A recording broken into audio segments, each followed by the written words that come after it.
नमस्कार वरदजी, तुमचं सर्व काहीमध्ये खूप खूप स्वागत आहे. थँक्यू. मला एक खूप महत्त्वाच्या विषयावर तुमच्याशी चर्चा करायची आहे. सध्या ज्याला आपण म्हणतो फेसलेस क्राईम, म्हणजे चेहराच नाही त्या गुन्ह्याला, तो म्हणजे सायबर क्राईम, सायबर फ्रॉड्स. आणि 2025मध्ये जवळजवळ 22,000 कोटींचा गैरव्यवहार ह्याच्यामध्ये झालेला आहे आणि 65 लाख कंप्लेंट्स आलेल्या आहेत. आज सायबर क्राईम एवढ्या प्रचंड प्रमाणात वाढले आहेत आणि आपल्याला सतत त्या कॉलर ट्यूनवर पण येत असतं, तरीसुद्धा तो वाढतोय. तर मला काही एक प्रश्न विचारायचे आहेत, क्विक टिप्स, आणि मग आपण त्याच्याकडे वळूया. तर फोन हॅक होऊ नये म्हणून कोणत्या 3 गोष्टी लगेच बंद करायला हव्यात? पहिले तर APK फाईल जी आहे ती कधीच डाउनलोड करू नये. त्याच्यानंतर अननोन कुठलीही ॲप्लिकेशन किंवा जर असं कोणती ॲप असेल की फ्री म्युझिक डाउनलोड करा, यूट्यूब फ्री डाउनलोडमध्ये करा व्हिडिओज, तर ते कधीही करू नये. That's a biggest give away. आणि त्याच्यानंतर फ्री लोनसाठी असणाऱ्या जे ॲप्स असतात ते कधीही डाउनलोड करू नये. सोशल मीडिया वापरताना कोणत्या 3 चुका सगळ्यात डेंजरस ठरतात? आज तर हा आवडीचा इश्यू आहे सगळ्या यूथचा. बेसिकली सोशल मीडिया वापरताना तुमचं पर्सनल डिटेल्स कुठेही टाकू नये. तुमचे फिंगरप्रिंट्स ज्याच्यात तुमचे आयडेंटिफिकेशन वगैरे असेल ते HD किंवा 4K फॉर्मॅटमध्ये कधीही टाकू नये, कारण मग त्याचा गैरवापर होऊ शकतो.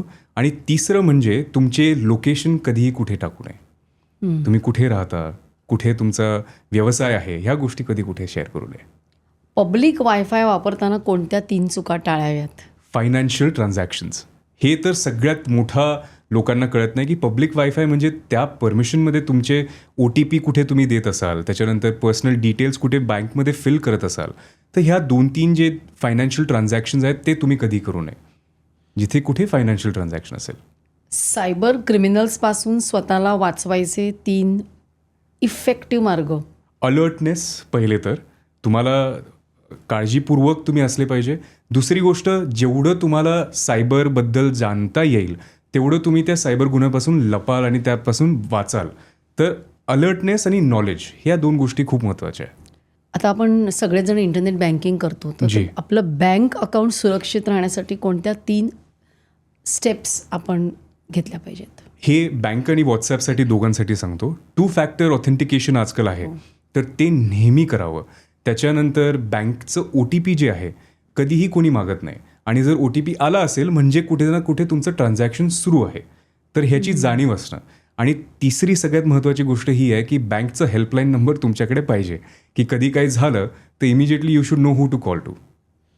आता तुम्ही म्हणालात OTP, तर ते OTPचे फ्रॉड्स टाळण्यासाठी कोणती काळजी घ्यावी? OTPचे फ्रॉड टाळण्यासाठी पहिली काळजी तर ह्या जे आपण डिस्कस केलं की तुमची पब्लिक इन्फॉर्मेशन कुठे जाता कामे नये. तर तुमचं नंबर जे आहे ते कुठे जास्ती तुम्ही लोकांशी शेअर करू नका.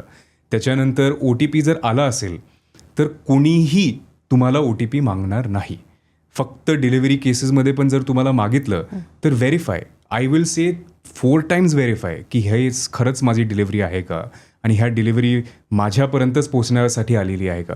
तो OTP सहसा कोणाला देऊ नये, कारण OTP म्हणजे ट्रान्झॅक्शन सुरू झालं आणि ते कम्प्लीट होणार. फोनमधले कुठले 3 ॲप्स सगळ्यात जास्त रिस्की आहेत? सगळ्यात जास्त रिस्की म्हणजे APK फाईल्स जे असतात, ज्यांचं काहीही फाउंडेशन नाही आहे. असंच तुम्हाला कुणीतरी फाईल्स पाठवल्या आणि तुम्ही ते डाउनलोड केल्या, त्यांना आपण APK फाईल्स म्हणतो. तर त्यांचा काही सोर्सच नसतो, तर त्या फाईल्स डाउनलोड झाल्या तर ते खूप साऱ्या परमिशन्स घेतात, युजलेस परमिशन्स. जसं मेसेजेस वाचू शकतात, तुमचा फोन वाचू शकतात, तर तुमच्या सगळ्या गोष्टी त्यांना कळतील. So it's as good as CCTV तुम्ही तुमच्या फोनमध्ये इन्स्टॉल केला आहे. आता हे हॅकर्स आहेत, ते तुमचा डेटा चोरण्यासाठी कोणत्या 3 कॉमन ट्रिक्स वापरतात? सगळ्यात महत्त्वाचं म्हणजे भीती. जर तुम्हाला एव्हरीवन विल बी सरप्राइज्ड की सायबर क्राईम हा फक्त हुशारीचा गुन्हा नाही आहे, हा भीतीवर चालणारा गुन्हा आहे.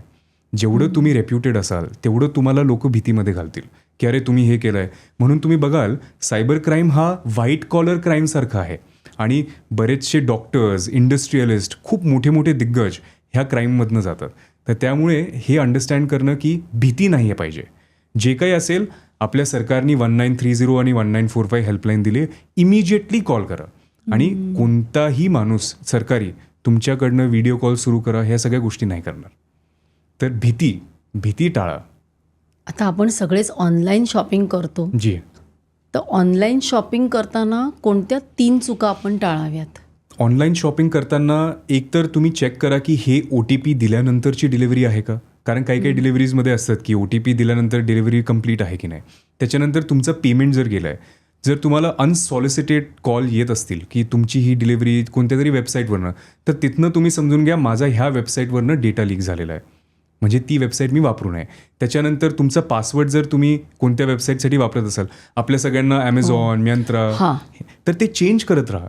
कारण तुम्ही स्टॅग्नंट पासवर्ड ठेवाल तर ते तेवढं कामाचं नाही. कारण people will get to know, data leaks होतात. खूप मोठ्या मोठ्या कंपनीचे झालेत. पण मग हा पासवर्ड साधारण किती महिन्यांनी किंवा कधी आपण बदलायला पाहिजे? पासवर्डचा पण खेळ असा आहे की पासवर्ड इझी नका ठेवू. जसं कोणाकोणाचा पासवर्ड असतो की लव्ह ऑफ माय लाईफ किंवा खूप इझी असेल 1 2 3 4 5 6 1 2 3 4 5 6 ABCDEFG. तर हे असे पासवर्ड्स ठेवू नका. त्याच्यामध्ये अपर केस असावं, त्याच्यामध्ये लोअर केस असावा, त्याच्यामध्ये कॅपिटल वर्ड्स असावे, काही नंबर्स असावे, असे मिक्सचर्स ठेवा की व्हेरी डिफिकल्ट टू ट्रॅक. तर असा पासवर्ड जर तुम्ही ठेवला तर तो डिफिकल्ट असणार लोकांसाठी क्रॅक करणं. आपल्याकडे पासवर्डचं पण एक ॲप असतं ना, हो, ते हॅक होतं का? सगळं काही हॅक होऊ शकतं. तर त्याच्यामुळे पासवर्ड ॲप जे तुमचं आहे त्याच्यामध्ये पण 2 फॅक्टर ऑथेंटिकेशन असतं. Without your face ID it will not open. आयफोनमध्ये आपण बघितलं असेल, अँड्रॉइडमध्ये असतं. तर ह्या सगळ्या गोष्टी असतात जिथे तुम्ही सेव्ह करून ठेवू शकता. ही क्लिप शेवटपर्यंत बघितल्याबद्दल खूप खूप धन्यवाद. संपूर्ण एपिसोड बघण्यासाठी खाली दिलेल्या लिंकवर क्लिक करा आणि सर्व काही चॅनलला सबस्क्राईब करायला विसरू नका.